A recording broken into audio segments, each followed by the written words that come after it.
നിങ്ങളാണല്ലേ പേര് കേട്ട തമ്പാൻ? ഇല്ല ഇല്ല ഇല്ല ഇല്ല ഇല്ല. എനിക്ക് വേണ്ടത് കമ്മാരനെയല്ല, കുറുപ്പിനെയല്ല, നിന്റെ മകനെയുമല്ല. എനിക്ക് വേണ്ടത് അവനെയാണ്.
അണ്ണനാണല്ലോ മുങ്ങിയത്.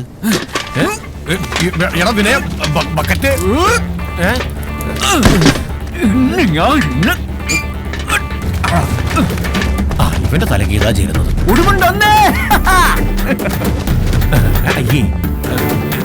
എന്റെ ബക്കറ്റിങ് മിസ്സായതണ്ണ. ചിറ്റയുടെ മോനെ. ഓ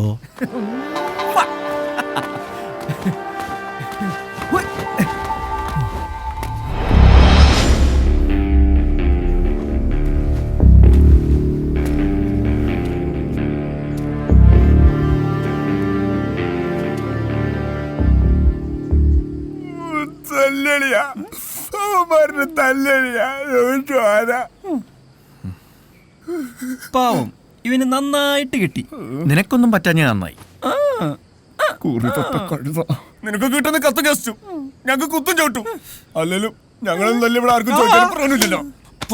നിനക്കറിയോ ആ വൈദ്യരോടെ പറ്റിട്ട് ഇപ്പൊ നോട്ടീസ് അയച്ചിരിക്കാ.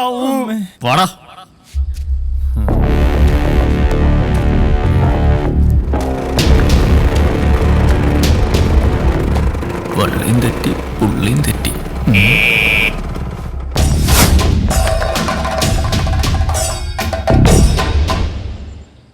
ഈ നിൽക്കുന്നതിൽ ഏത് ചണ്ണതൂറിയാടാ നിന്നെ തല്ലിയത്? ഈ നിൽക്കണ എല്ലാ ചണ്ണതൂറുകളും എന്നെ തല്ലിയല്ലോ. കാണിച്ചേട്ടാ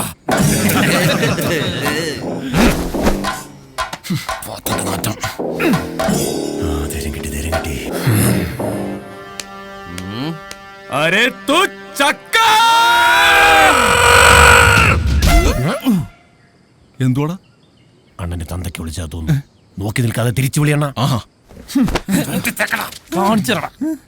എന്താടാ വിളിക്കണ്ടേ? കുമാര എന്തുവാടാ വിളിക്കേണ്ടത്? ബദ്മാഷ്. ബദ്മാഷ്. എന്ത് മാഷ്? ബദ്മാഷ്. ഈ ബദ്മാഷ് എന്ന് വിളിക്കണത് തള്ളക്ക് വിളിക്കണം. മാഷ് തന്ത തന്ത തള്ളയല്ല. എങ്ങനുണ്ട്? വെറും ബദ്മാഷ അല്ല, അരേ തൂ ബദ്മാഷ്. ഇതവനും അറിയാലോ. നീ പോടാ ഊള. അണ്ണനെ വിളിക്കുന്നു. ഊളെന്നോ? ആരാ വിളിച്ചത്? ചോട ഉണ്ടെങ്കിൽ ഒന്നുകൂടെ വിളിക്കണം. ഓ, വിളിച്ചാ നീ അങ്ങ് മലത്തും. എടാ പിന്നെ നിന്നെ എന്നാ വിളിക്കണോടാ? ബജറങ്കാന്ന പേര് മാറ്റി ആള് മാറോടാ. കള്ള ബിജു.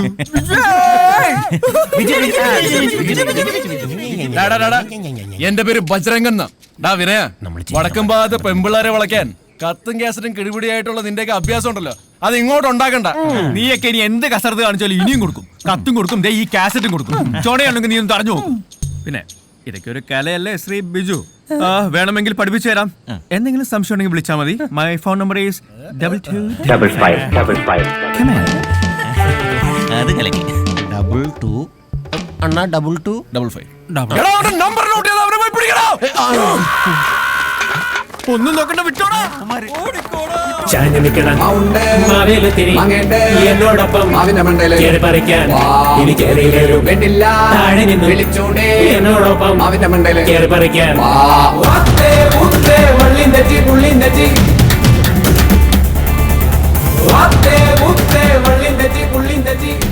പാലാട്ടുകരക്കാരും വടക്കുംപാക്കാരും തമ്മിലുള്ള ഈ കലാപരിപാടികൾ തുടങ്ങിയിട്ട് കാലം കുറേയായി. പെരുവത്തുകട ഉണരുന്നത് തന്നെ ഈ ആശാമാരുടെ ആക്രോശങ്ങൾ കേട്ടിട്ടാണ്. വിനയനും ബജ്രംഗനും കിളിപ്പീരും കോണേലളിയനും ഒക്കെ ഉൾപ്പെട്ട പെരുവത്തുകടവിന്റെ സംഭവ പരമ്പരകൾ ഇന്നും തുടരുന്നു. ഇനി വിനയകഥ.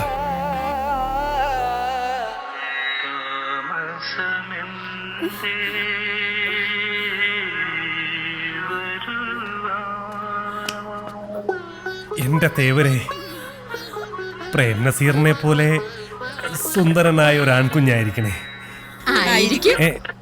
ശ്രീദേവി ടോക്കീസിന്റെ ഓപ്പറേറ്റർ ആയിരുന്നു നമ്മുടെ ബാലേന്ദ്രൻ. അന്നൊരു റിലീസിംഗ് പടത്തിന്റെ പെട്ടി വരാൻ വൈകുമ്പോഴുള്ള അതേ മാനസികാവസ്ഥയിലായിരുന്നു.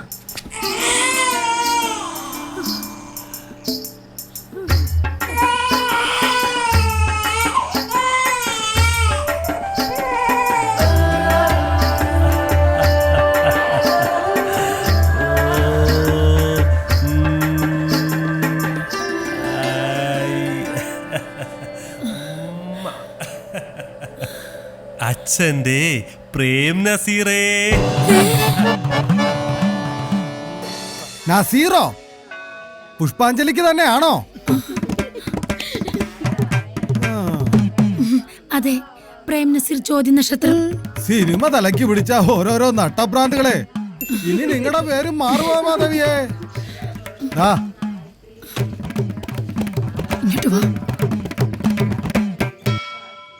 നാണം കെട്ട് തൊലി എരിയുവാ. എവിടെ ചെന്നാലും ഇത് തന്നെ. പഠിക്കലെ ഗോവിന്ദാരുടെ കൊച്ചുമോന്റെ പേര് പ്രേം നസീർ എന്ന്. അവന്റെ ഒരു ഇലി കണ്ടില്ലേ?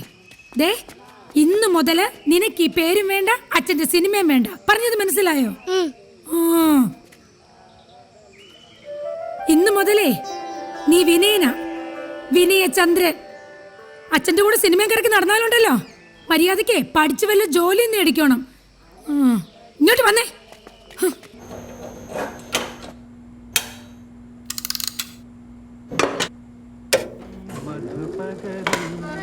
മലച്ചൊരിയു അനുരാഗ പൗർണമി.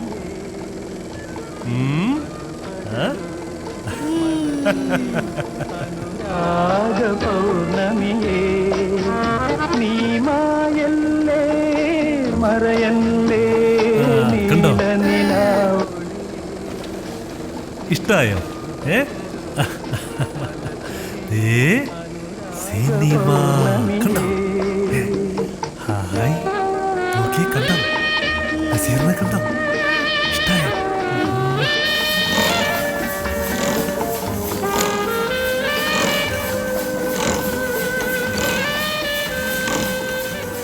ബാലചന്ദ്രന്റെ മരണശേഷം കൊച്ചു വിനയൻ ശ്രീദേവി ടാക്കീസിലെ പ്രൊജക്ടർ ഓപ്പറേറ്ററായി. അച്ഛന്റെ ഓർമ്മകൾക്കൊപ്പം തന്നെ പ്രൊജക്ടറും ശ്രീദേവി ടാക്കീസും തന്റെ മനസ്സിലേക്ക് വിനയൻ ചേർത്ത് വെച്ചു.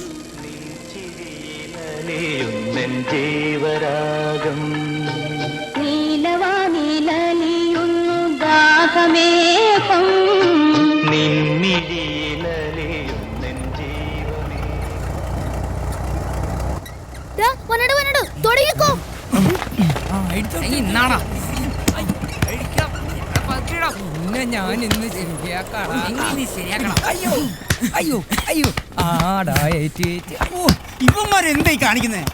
എടാ വഴി.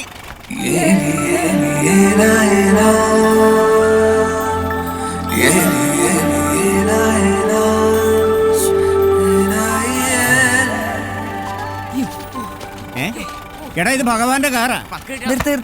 ഒന്ന് മാറാ. വാ പോവാ.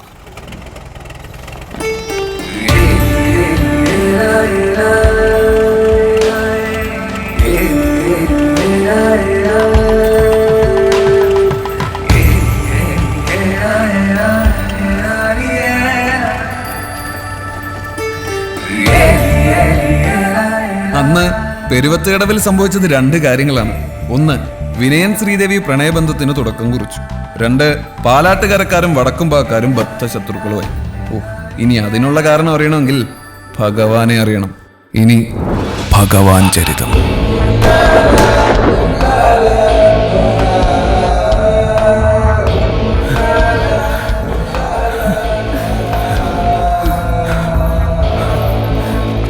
പെരുവത്തുകടവിലെ പ്രമാണിയായ വിശ്വനാഥ മേനോനെ നാട്ടുകാർ ഭഗവാൻ എന്ന് വിളിക്കാനുള്ള കാരണം ഒരു തോക്കാണ്.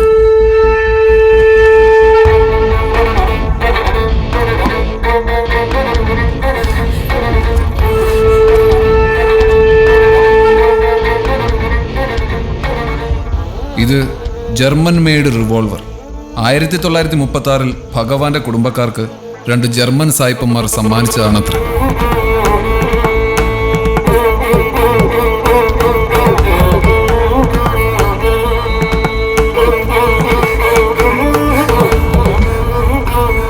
ആകാശത്തോട്ട് നോക്കി വെടിവെച്ചാലും ഉന്നം വെച്ചവന്റെ നെഞ്ചത്ത് തന്നെ ഉണ്ട തുളച്ചു കയറുമത്രേ. അതാണ് ചരിത്രം.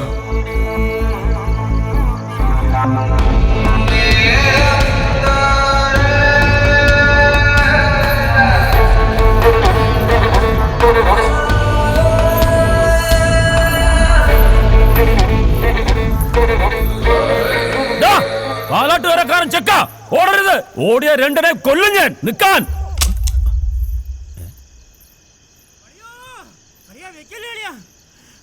വെടിവെക്കല്ലേണിയാ എന്തോ ഉണ്ടേടാ മറന്നുപോയി.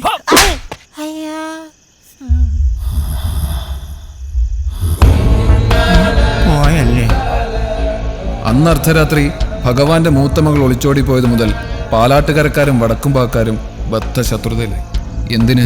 സന്ധ്യ കഴിഞ്ഞ് കാരണമില്ലാതെ ഇരുകരകളിലേക്കുമുള്ള പ്രവേശനം പോലും ഭഗവാൻ റദ്ദാക്കി. പക്ഷേ പാലാട്ടുകരയിലെ കോഴികൾ അപ്പോഴും കൂഹിക്കൊണ്ടേയിരുന്നു.